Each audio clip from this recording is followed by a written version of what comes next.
Hello, Alex. Hello.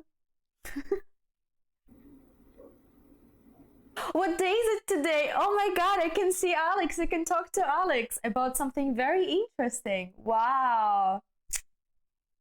The happiest day. Okay, tell me, Alex, tell me, how are you today? Sleepy? Let me guess, let me guess. No, I'm actually okay. I went to bed early yesterday, so I can wake up at 8 and prepare, but I woke up at like 9. Ew. 9 a.m. That's how to be a freelancer, right? Like you can wake up at 9 or 10 or whatever time it is. I used to wake up at like 1 p.m. when I lived in Vietnam because of the time difference with Europe, so But you spent in Vietnam for like 2 years and you couldn't. I mean, you could change your habits to wake up earlier than Europe during 2 years, no? no, because of the time difference, because of work, because I worked with clients who live in Europe. Ah, okay, got you. Yeah, got you. This is important. Yeah, when you live in Asia, it's a little bit different because you need to work with the rest of the world, and the time is super different. And you're like, okay, I will not sleep tonight, but I will sleep during the day. Okay, so tell me, what is our topic? What is our topic? I was trying to slide it in, like very naturally, into the conversation. Look at Kate. Think. Is it from Vietnam? Is this the shirt from Vietnam? Yes, but I didn't buy it in Vietnam. I mean, like someone gave it to me. That was a dress. It was a pretty dress, but I decided no.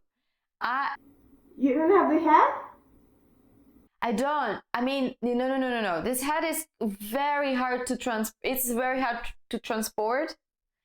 It's just a conus.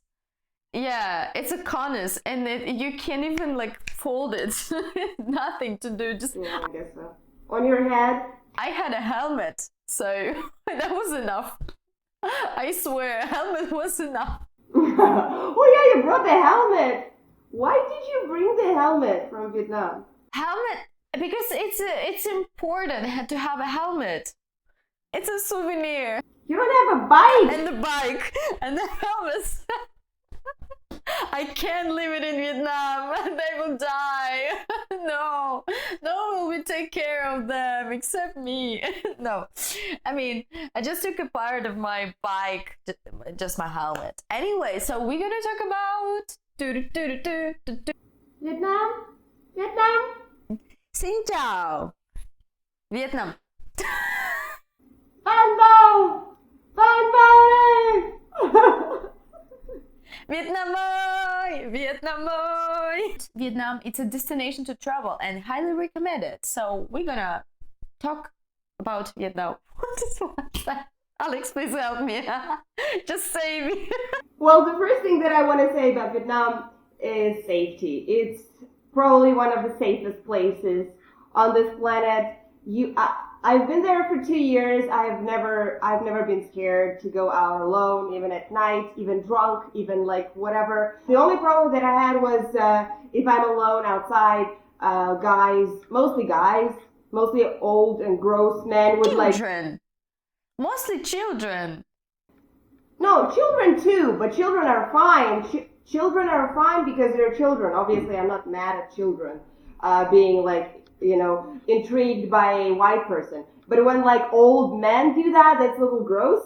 So I didn't like that. But besides that, Vietnam is super safe. Really, really safe.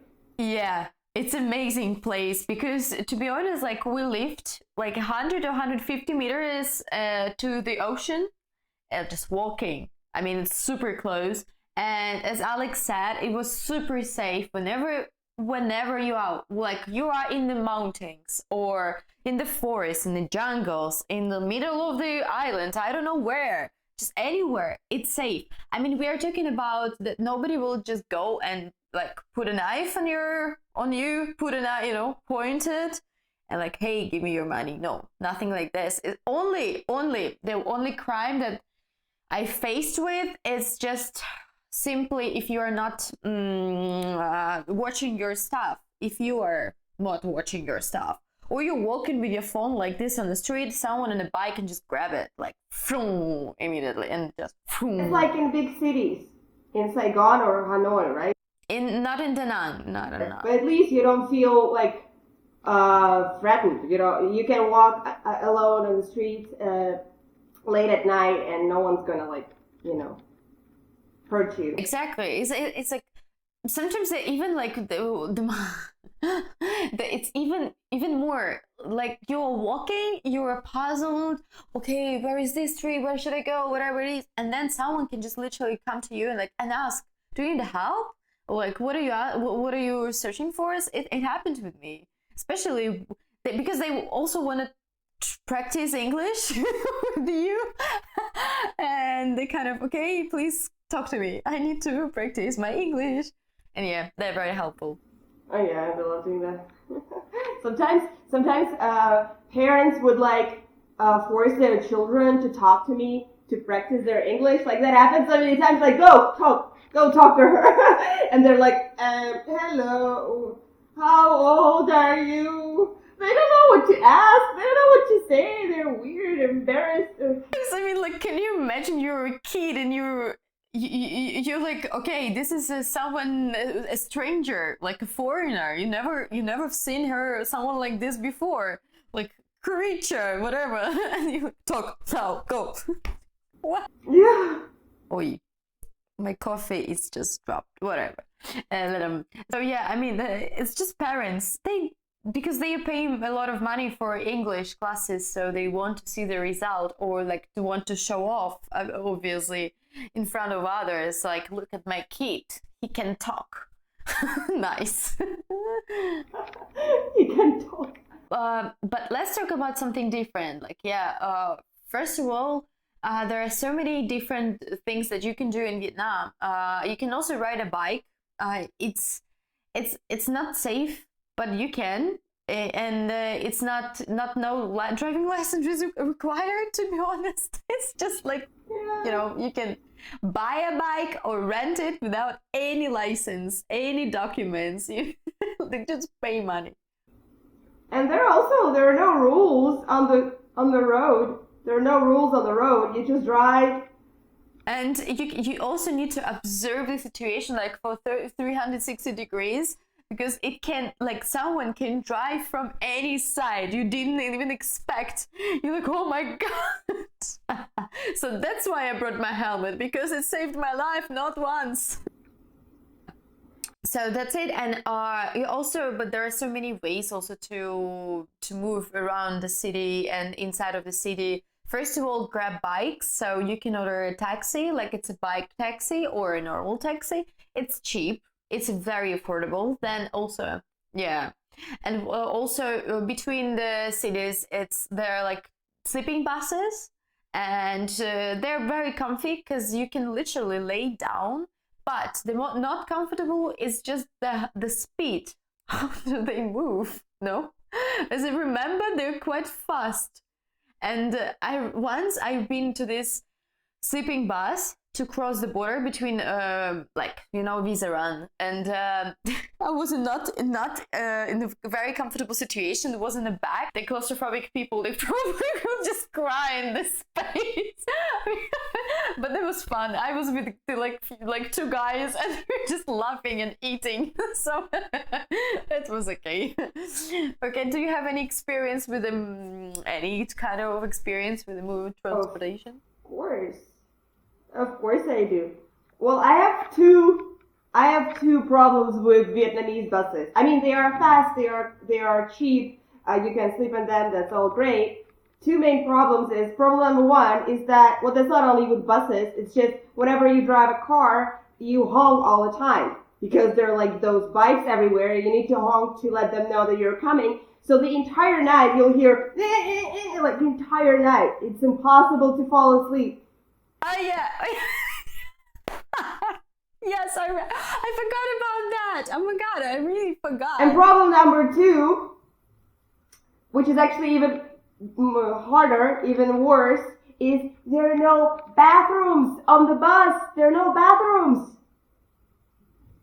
So you're on the bus for like 6-7 hours, and yeah, they stop once, but like, it's still, you need a bathroom. Sometimes they need a bathroom. And they won't stop. If you ask them to make an extra stop, they won't stop. I will be here now if you won't stop.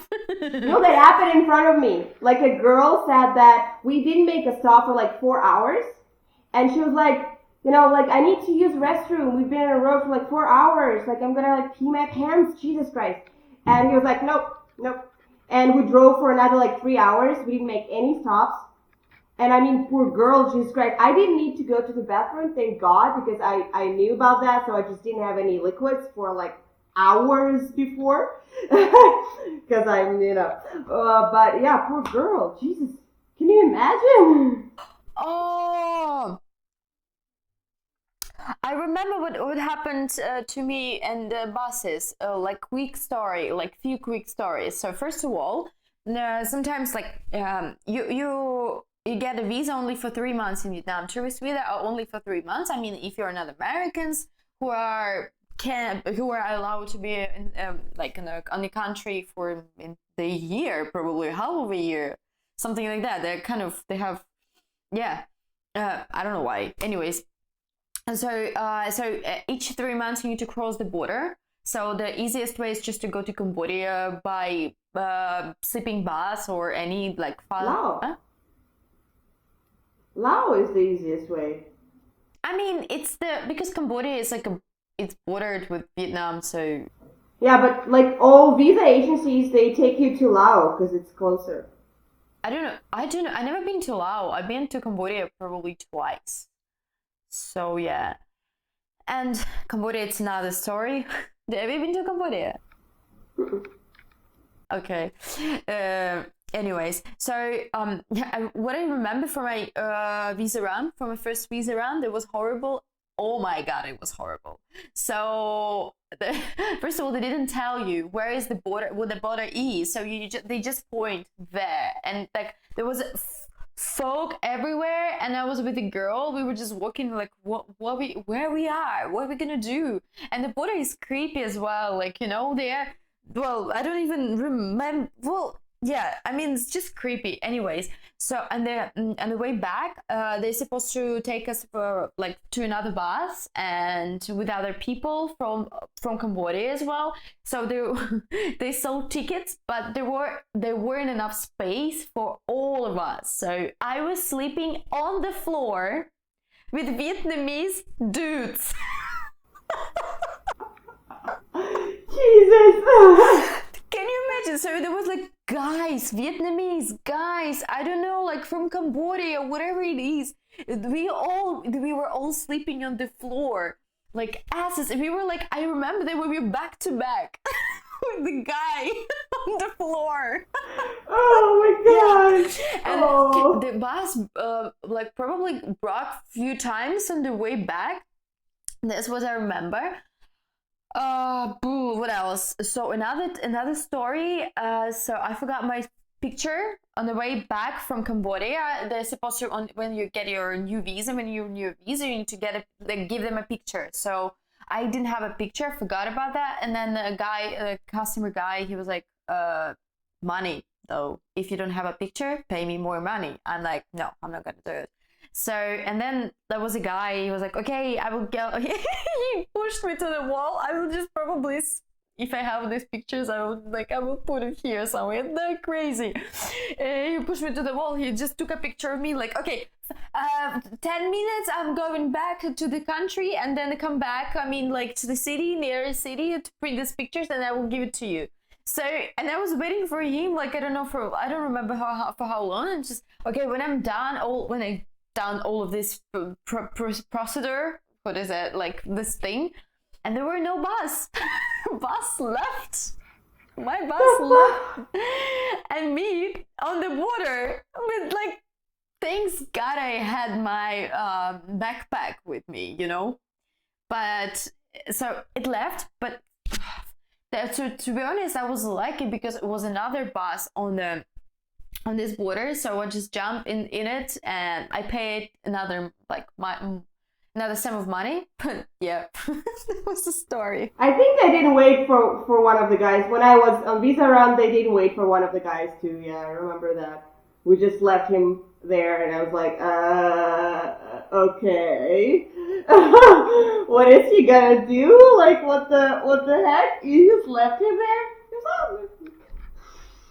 And I remember there was a woman, Vietnamese woman, and she was eating all the time, and yeah, and she actually bought eggs, boiled eggs. And she was eating them, and also she ate. The first time I tried lotus seeds.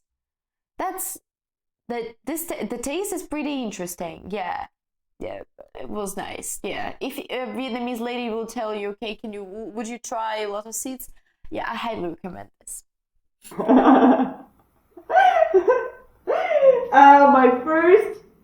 My first 2 weeks in Vietnam, I went to a small village to teach English. And I contacted this guy, the owner of the school, on Facebook, and he said, "Yeah, I'm gonna provide accommodation. I'm gonna provide everything. You just come here. I'm so naive. I'm so trusting. You just come here. I'm gonna like take care of you." It was my first 2 weeks in Vietnam. I contacted this guy on Facebook about the job position, teaching position in this small village in Vietnam, and he said he's gonna provide accommodation. And I was pretty broke. So I came to Vietnam, to Dong Hoi. It's a small village. Well, it's not very small, but yeah, it is relatively small. It was like 20 expats maybe, like entire city.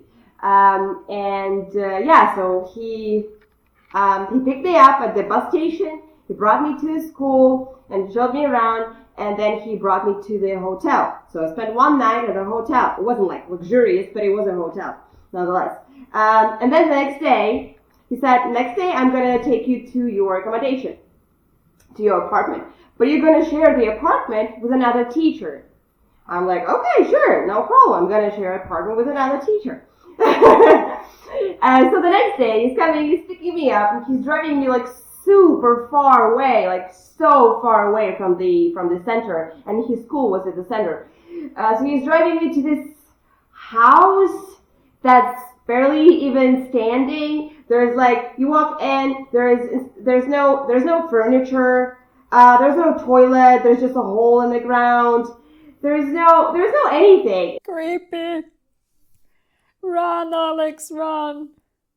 He walks me into one of the rooms, and it's a big room, but the only thing in the room is a bed. There's just one bed without a mattress, with like a wooden plank, just like a wooden, thing. No mattress, no anything, and a fan. Of course, there's a fan. There's fans everywhere. So I'm like, okay. I mean, at that time I was already like, but I was still coping. I was like, okay. I mean, it's not ideal, but okay. And then it turns out that I'm sharing this room and also this bed with another teacher. Thank God she was female. But yeah. Oh my god. Oh my god. Did you guys have like good relationships? I mean, did you? I mean, she was very nice. She was married actually, but her boyfriend, her husband, was in Seoul working. So very weird. But I mean, she was very nice. But it's still, it's still a stranger. Yeah. I mean, of course it is, and it's so weird. Oh my god. I mean, I would probably, but I understand you. Whenever it was your first experience, right, in Vietnam and the job in Vietnam.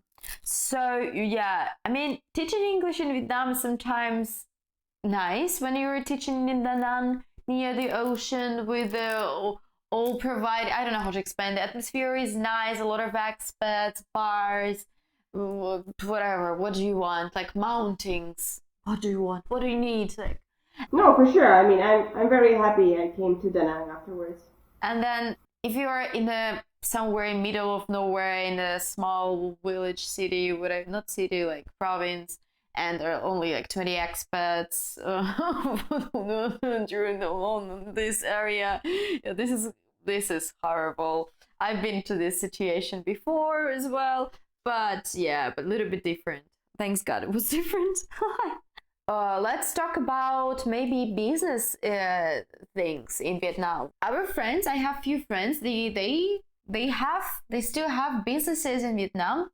It's hard as fuck, guys. It's so hard. It's complicated to understand Vietnamese as well as Vietnamese to understand us and our point. So this misunderstanding leads to hell. Your relationship, especially business relationship. So that's why it's quite hard to have something in Vietnam. Yeah. Alex, please, what do you think?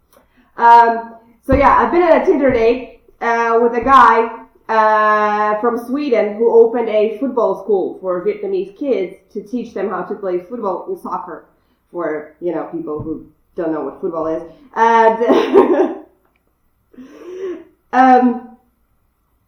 And yeah, it was hell. It was very difficult to make it legal, to, go through all the bureaucracy. And I don't remember the bureaucracy part of it. I remember he told me that he was trying to make t-shirts, like same t-shirts, for the team.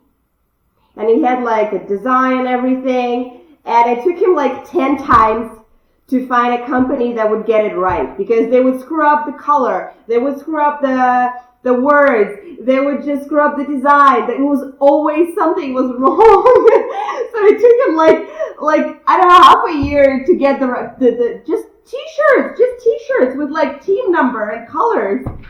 Oh my god! Yeah, I understand them because I was trying to deal with clothes and everything. In my mind was something like, okay, this in this province where like Alex and me, we used to live. This province is famous for fabrics and tailors and everything like this. So, and I like clothes. I really like it. So, because I grew up in a small town where everyone was just the same. And I really want to have something by myself, my own thing. So that's why I have passion for designs and something unique and whatever. So I decided, first of all, I was making a Alex, stop crying. I was making this for myself. So I know this story is heartbreaking, but anyways, I told my therapist about this. Anyways, so I found my designer, I found the tailor, and she speaks good English, very good. But still, she and her husband, moreover, her husband is American.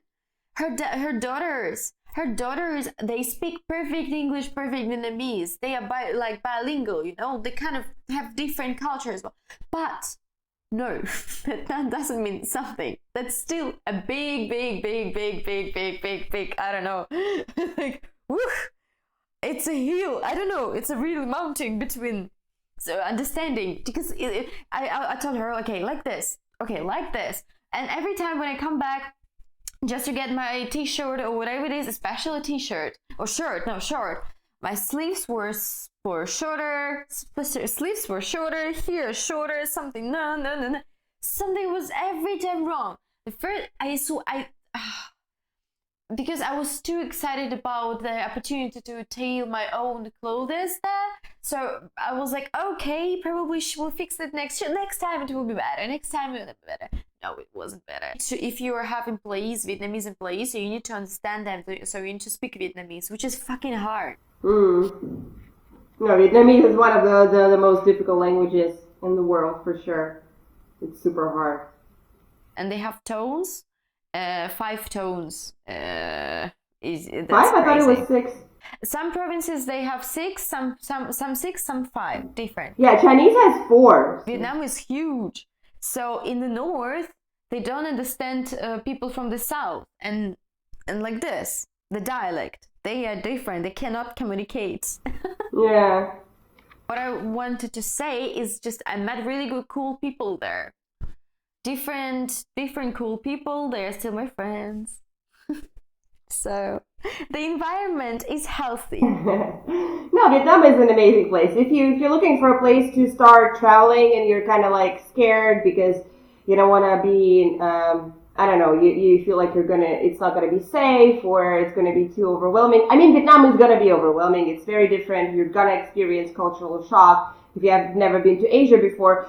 But I think it's a good starting point. Like if you want to start traveling and you want to go to Asia and you don't know where to start, I think Vietnam is a perfect place to start. We didn't talk about two very important things, by the way, food and money. Food and money. Let's quickly Well, food is on you because I don't like Vietnamese food, so you can tell about food is fish sauce. Alex doesn't like anything. Alex like potatoes. Well, that's it. That's all about Alex and food. You're from Belarus. Okay. You like potatoes. Why do I like potatoes? I remember that Alex, what did you eat? What do you like? Potatoes. I just boiled potatoes. Like, I remember that. Oh, yes, because that was when I was living on like $200 per month, and that's the only thing I could afford. I just couldn't afford anything else. So, food. Okay, local Vietnamese food are based on rice. It's Asia. What do you want? So, rice is like this, rice served with everything. Mostly they eat meat, fat meat, like pork and chicken. This is everywhere. Rice and chicken rice, pork ribs everywhere. Also vegetarian options because they are Buddhist, some of them, and you can easily find very traditional Buddhist place with a vegetarian food, vegan vegetarian even. They have lots of tofu options, different tofu stuff, and fake chicken, fake fish, fake shrimp if you want. It's also possible to find in these kind of places. Okay. I love fruits. Fruits are nice. They are fresh, very cheap. They're everywhere. So you can easily find juices and smoothies even in each corner. But this is tricky with smoothie and juice. You know why? Why, Alex? Sugar. Condensed milk, yeah. No, you have to say no sugar every time. No sugar, no sugar. Because otherwise they don't even understand. They pour like condensed milk every time. Even it's like, I don't know, watermelon juice. They will still good. No, just say you need to remember that. Không đường. No sugar. And about spicy or not spicy. The food is not spicy unless you will put a lot of spices in it. So Vietnamese food is quite, diverse. And not diverse, they just put a lot of spices on the table, and you can choose, make it spicy or not spicy. So it's not like Thailand or India, so it's okay. Well, to be fair, most of the time it is spicy by default. Like, not super spicy, not like India level spicy, but it's still quite spicy. I don't know. Anyways, the only thing that I liked about Vietnamese food is fruit. Definitely that fruit. Fruit's amazing. And seafood. I love seafood because it's so cheap and fresh. And yeah, awesome. It's so cheap, guys. I mean, it's fucking cheap. Especially like seafood. I don't know where you can find this cheap food. This cheap. I don't know how to explain you how much is that. Like, let's say you have oysters, 8 fresh oysters, usually, right? And they can cost you like $3. Easily, $3 per portion.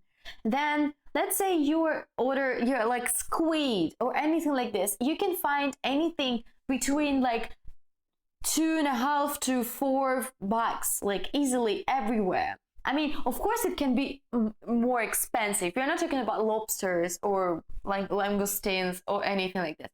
But like shrimps, calamaris, oysters, fish, like $4, $5, $3, easy. And also like these small seashells. Ooh, very nice. Chip chip. It's called chip chip in Vietnamese. Haha. Yeah, clams. Yeah. So yeah, like, and they boil it with lemongrass and chili and pepper, and yeah, it's so good. It's so good. Ooh, I miss it so much.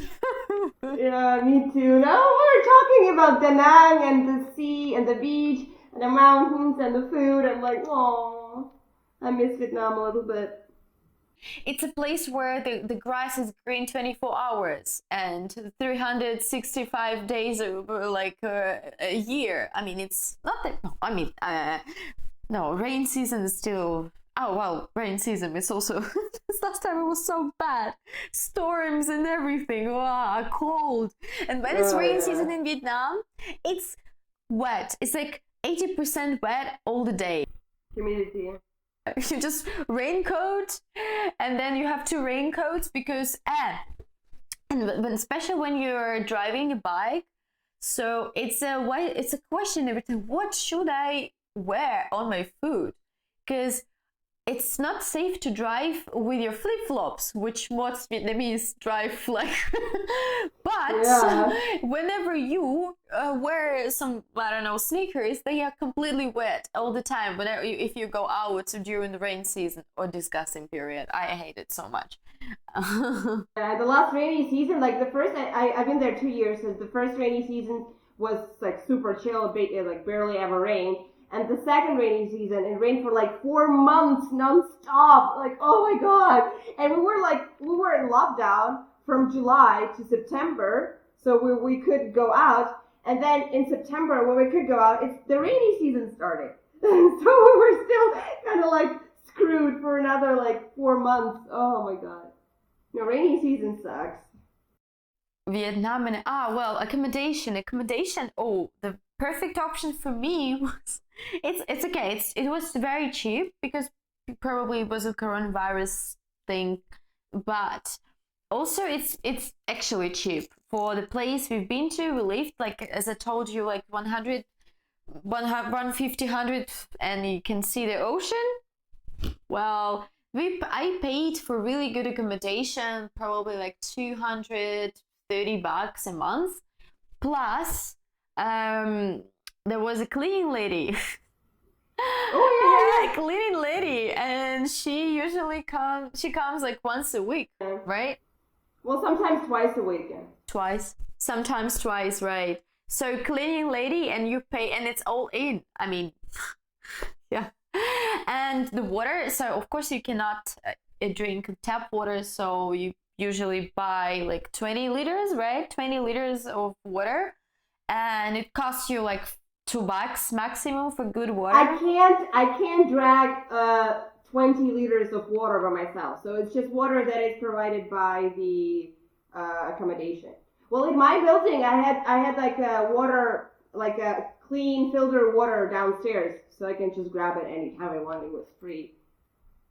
Only one thing about what is kind of expensive is electricity, because it's hot in Vietnam. It's super hot. If you are turning on your aircon every like 24 hours, it's gonna cost you a lot. So fan, this is you need to use fan if you don't want to pay a lot.